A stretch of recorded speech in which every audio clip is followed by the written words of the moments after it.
Naku po, natarantang China mga kaistorya kay PBBM doon po sa ginawang aksyon ng ating pinakamamahal na Pangulo dyan po sa West Philippine Sea. Ang may sabi ho na nataranta ang China kay PBBM ay isa hong eksperto. Kung hindi ako nagkakamali, ang eksperto po na ito ay isang profesor sa De La Salle University. Kitin yung mga kaistorya. Ha?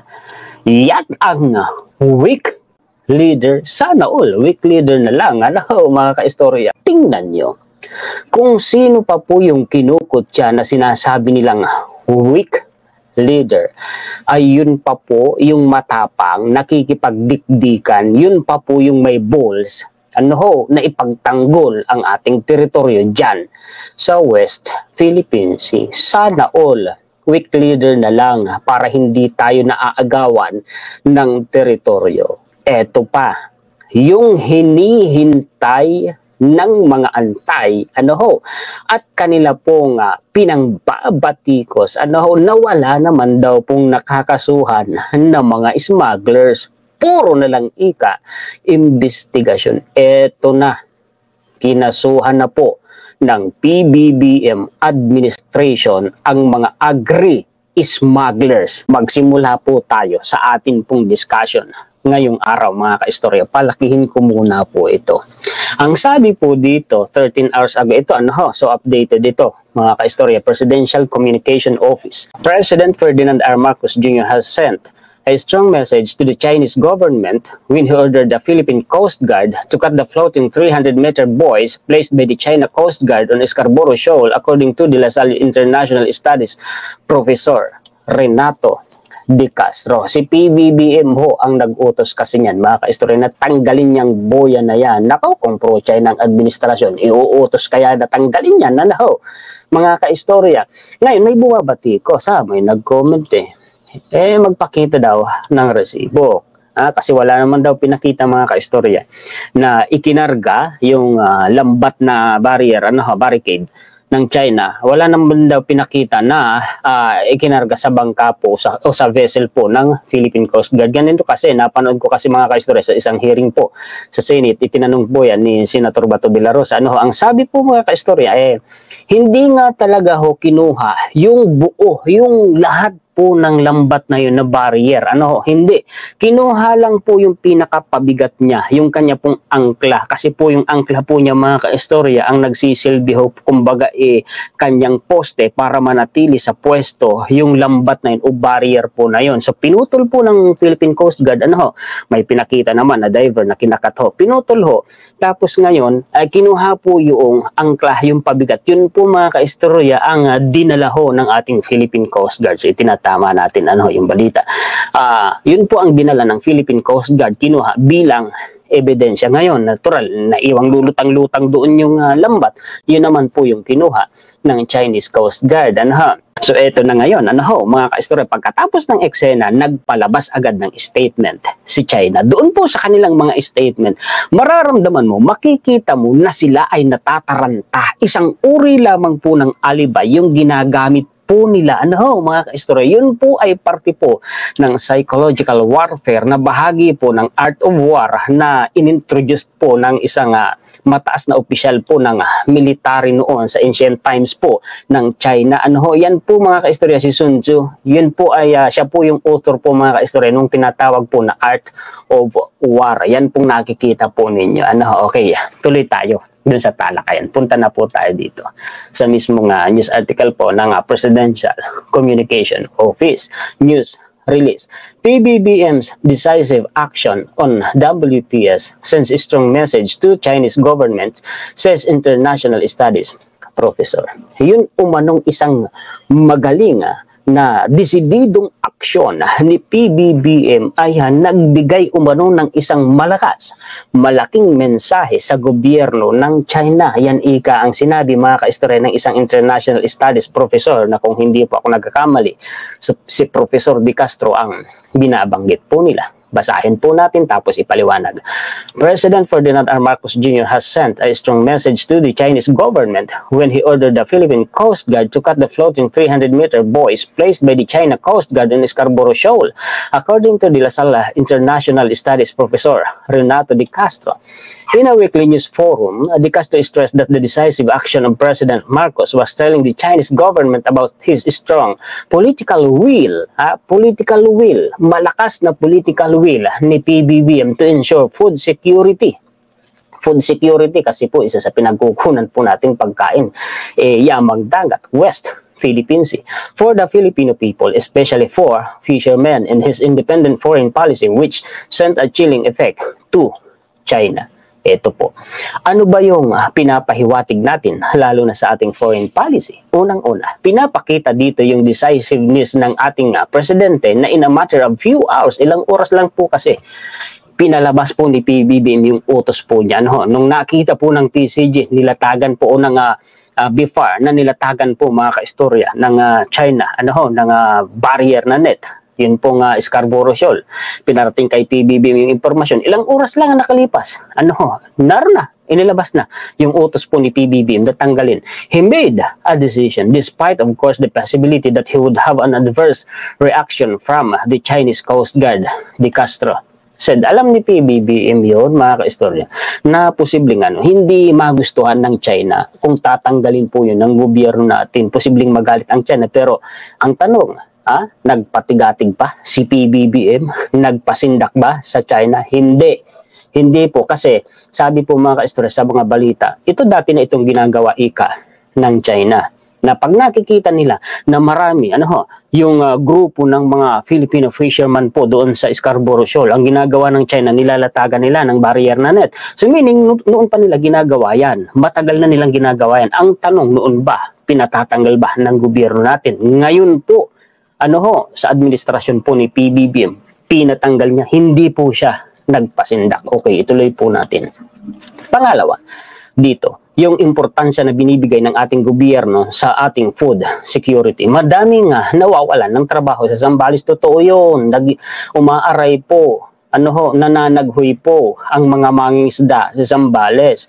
Hindi makapasok ang ating mga mangingisda. Part and parcel ng diet natin ang isda. Totoo yun. Pangatlo, ang exercise ng tinatawag nating independent foreign policy, he added. De Castro explained that President Marcos, without consulting with the governments of the US, Japan, and Australia, displaced his independent foreign policy as he made the decision to confront the CCG's maritime expansionism. Hindi ho siya humingi ng tulong. Hindi ho siya nagtanong sa Japan, sa US, sa Australia. Talaga pong yun ay sole decision po ng ating pong Pangulo. Ganyan ang weak leader. Hindi nasisindak ng China. He also emphasized that President Marcos' action was his way of showing the Chinese government how the administration would deal with their illegal activities in the West Philippine Sea and how to defend the country's sovereign rights over the Philippine waters.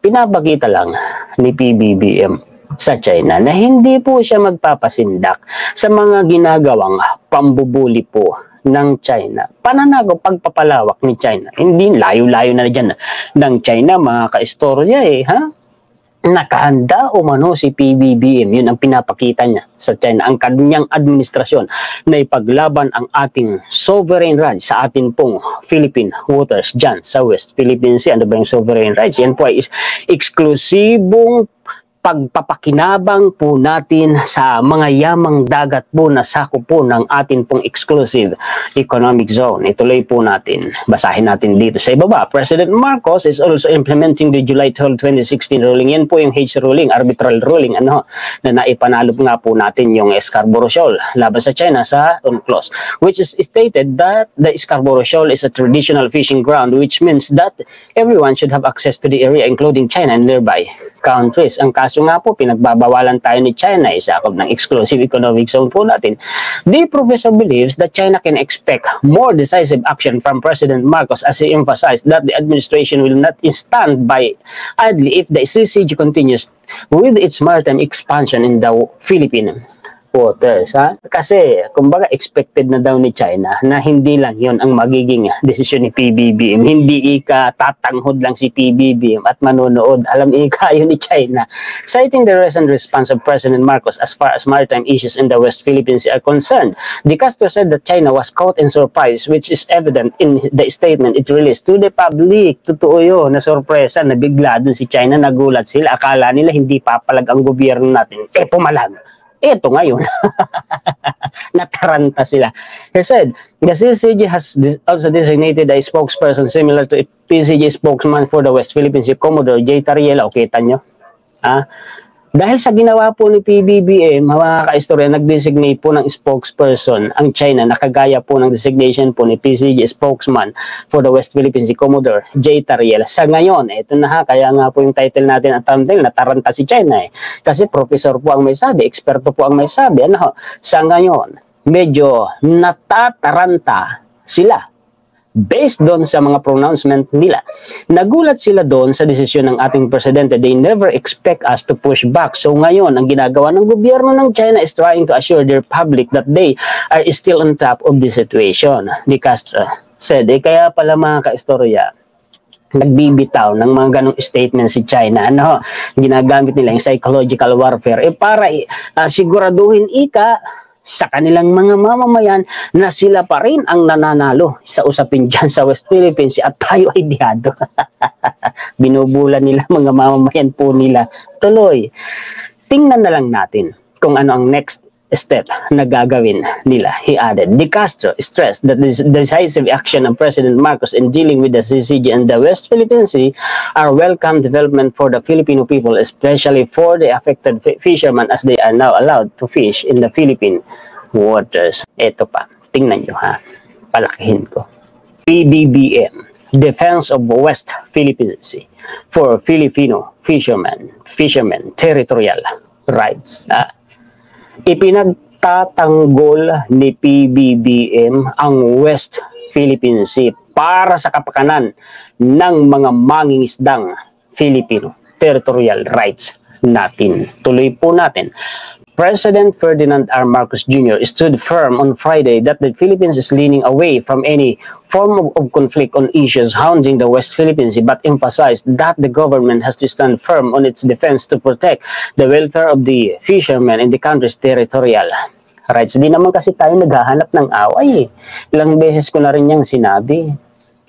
Hindi rin tayo ang nag-i-escalate ng conflict dyan. Ang ginagawa natin, pinagtatanggol lang natin ang sarili natin against China. Pinagtatanggol natin ang teritoryo natin, ang EEZ natin, ang sovereign rights natin, ang territorial rights natin laban po sa expansionism po ng China. Umiiwas tayo sa mga maiinit na salita. Ngunit matibay ang ating pagdepensa sa teritoryo ng Pilipinas. Yan ang sinabi ni PBBM.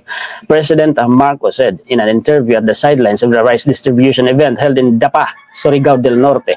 President Marcos made the remarks when asked about his recent directive to the Philippine Coast Guard to remove the floating barriers, so on and so forth. The chief executive said that there is nothing else that could be done for the floating barriers which block the Filipino fishermen from productive fishing in the territory. As he said, the fishermen were able to harvest tons of fish when the barriers were removed. Nandun po kasi mga kaistorya sa loob po ng lagon ng Scarborough Shoal ang napakaraming isda ay kung hindi dun papapasukin ng China ang mga mangingisdang Pilipino. Di paano na pilay ang mga mangingisda po natin. Gutom din ang pamilya nila, natural. The president said the fishermen were able to catch around 164 tons of fish dami on the day that the PCG had removed the floating barriers. Yun ang nawawala sa ating mga fishermen. Kaya't hindi naman maaari na lalagyan ng barrier na gano'n at maliwanag naman na nasa loob ng Pilipinas yan. Hindi tayo naghahanap ng gulo, President Marcos said. Basta't gagawin natin, patuloy natin ipagtatanggol ang Pilipinas, ang maritime territory ng Pilipinas, ang karapatan ng mga fishermen natin na mangisda doon sa mga areas kung saan na sila nangingisda daan-daang taon na. Kaya't hindi ko maintindihan ba't nagbago na ganito. Kasi nag-imbento po ng Tendas Line si China. President Marcos reiterated that the Philippine government will not stop protecting the welfare of the Filipino fishermen and fighting for its territorial rights on the West Philippines, not by force, but by legal remedies through diplomatic process. Nakahanda umano ang gobyerno natin na laging ipagtanggol ang karapatan at ang ikabubuti ng mga mangingisdang Pilipino at ipaglaban ang ating territorial rights dyan sa West Philippines, hindi sa pamamagitan ng puwersa o ng anumang pakikipag-away, kundi sa pamamagitan ng mga legal na paraan, sa pamamagitan ng mga diplomatikong proseso. Napagkaganda. Okay, punta naman po tayo dito sa mga salot na smugglers po dito po sa ating bansa na kinasuhan na po ngayon ng administrasyon ni PBBM. Presidential Communication Office 14 hours ago, so updated din po ang balita na ito. The Bureau of Customs said that it filed 4 agricultural smuggling cases on Friday. 4 po na kaso ang isinampa September 29 against the rice importers. Ang kinasuhan po ay yung mga rice importers who were allegedly connected with a warehouse in Bulacan that was previously raided, an official said on Saturday. Kung natatandaan yung mga kaistorya, yan po yung ni-raid, nakasama po si Congressman Raffy Tulfo at House Speaker Martin Romualdez, dyan po sa Bulacan, kinasuhan na 4 na kaso po umano ang isinampa. Ito po yung pinaka-news article po ng Presidential Communication Office. News release. DOC files 4 agri-smuggling cases. Smuggling cases po versus rice importers following Bulacan warehouse raid September 30, 2023. The Bureau of Customs said that it filed 4 agricultural smuggling cases on Friday, September 29 against the rice importers who were allegedly connected with a warehouse in Bulacan that was previously raided, an official said on Saturday. The Bureau of Customs Bureau Action Team Against Smuggling or BATAS, that is anti-smuggling arm of the Bureau of Customs, nakapag-file po kami ng 4 cases. Particularly po ito ay yung sa rice, said lawyer William Balayo, the acting director of the BOC's Legal Service. Ang particular factual backdrop po nito, ito po yung mga ni-raid noong August 24 sa Bulacan, and pardon me po kung hindi ko mapapangalanan yung mga akusado. Well, siguro pag yan naman po ay nabigyan na po ng hatol ng korte, magkakaroon naman po yun ng balita at malalaman na po natin yan. Nonetheless po, we are happy to state that ito po yung pinailan file po namin ng cases. 3 po dito ay yung economic sabotage. Mabigat po na kaso po mga kaistorya yung economic sabotage. Kung hindi po natin alam, mabigat po yan. While the 3 cases are considered large scale, 1 case was not able to meet the 10 million pesos threshold and was degraded to a violation of the Custom Modernization and Tariff Act. Although it is also falls under agricultural product smuggling, rice in particular, Balayo explained. Balayo expressed hope that the public will understand that the BOC under the leadership of Commissioner Bienvenido Robio is trying its best to stop all kinds of smuggling, particularly rice smuggling. Kasi talagang pahirap po yung rice smuggling dito sa ating bansa, and lalo na din po na hindi po namin trabaho talaga yung hoarding, yung paghuhuli po ng hoarding, pero sa pagbubukas po natin ng mga bodega, nakikita po natin ngayon, sir, iyong mga bigas na sa tingin namin ay baka hinuhoard po, he said. And once na nakakita po kami ng ganyan, we coordinated with the appropriate government agencies kagaya po ng NBI, kagaya po ng DTI and the PACC para sila po ang mag-file ng cases for hoarding. Sana po malinaw iyon, ang Bureau of Customs po ay hanggang sa anti-smuggling lang po. Wala po kami sa hoarding. In the same forum, Lawyer Marlon Agaseta, the Chief of Staff of the Customs Commissioner, said there are 4 pending letters of authority implemented against 4 warehouses related to rice importation. For the 2 importers, the deadline for submission of corresponding import documents to show the legality of the importation and proof of payment of correct duties and taxes lapsed on Friday, Agaseta said. But the 2 other LOAs, which were served on September 15, mayroon pa po silang 2 more days to submit ongoing po yung inventory, he said. The first warehouse, ang na-inventory po na stocks of rice is 9,900 sacks of imported rice, and the other one is 5,257 sacks of rice. Napakarami. Libo-libo pala to. Dami. Ask why it takes time for the BOC to file the cases against suspected rice smugglers. The BOC official said that the government always gives time for the other party, for the stakeholders. So may tamang proseso, without, of course, giving due process to these people, the state may be liable for violating the Bill of Rights, the official said. So ito paliwanag natin saglit. Kasi may mga bumabati ko sa hanggang ngayon ikaw walang nakakasuhang smuggler, hoarder. Yan yung mga itong mga antay, mga binabatikos na hinahanapan nila ng butas ang administrasyon. Puro investigasyon, walang nakakasuhan. Yung iba dyan nakapag-aral. Pero sinasadya nilang mambatikos kahit alam nila na may due process. Dito po sa ating demokrasya tayo, may due process. Investigation muna, magsasampa muna ng kaso, may proseso muna sa korte. Pag napatunayan po na ikaw ay guilty, kulong ka. Ganun po. Yung mga bumabatikos dyan. Under the CNTA, importers are given 15 days to present proof of payment of duties and taxes through hearings before imported goods are seized if there is a violation on the side of the importer. The BOC said that a case build-up is still being conducted for the filing of charges against smugglers in Zamboanga City, where more than 42,000 sacks of smuggled rice, 42,000, were confiscated that were eventually donated to the Department of Social Welfare and Development. Alam niyo, sa administrasyon lang po ni PBBM nangyari ang ganyan, na ang gobyerno namigay ng libo-libo sakong mga bigas sa mahihirap na mamamayang Pilipino. At sa administrasyon lang po ni PBBM nakasuhan ng ganyan ang mga hoarders at kinumpis ka ng gobyerno yung libo-libong mga bigas at ipinamigay agad-agad sa taong bayan. Sana all weak leader na lang. Mga kaistorya, yan po ang magagandang mga balita at impormasyon na maihahatid ko sa inyo ngayon. Paki-like mga kaistorya at paki-share na rin po. Maraming salamat po sa inyong panonood. Shout out po sa mga sulit po nating kaistorya sa buong mundo. Mabuhay kayo. Hindi pa po ako makapag-live stream dahil itong si Converge hanggang ngayon dinudugas kami. Hindi po nagpapadala sa amin ng technician. Hanggang ngayon nawawala-wala po ang internet connection namin. Gusto nila bayaran namin sila ng buo, pero yung servisyo naman na binibigay nila sa amin, hindi po ako magbabayad. Shout out sa inyo Converge. Hindi ko kayo babayaran hanggat hindi ninyo inaayos ang servisyo ninyo sa amin. Yan po mga kaistorya. Salamat po. Pasensya na na-involve pa yung issue ni Converge. Kasi naman nagbabayad ako ng buo. On time ako magbayad.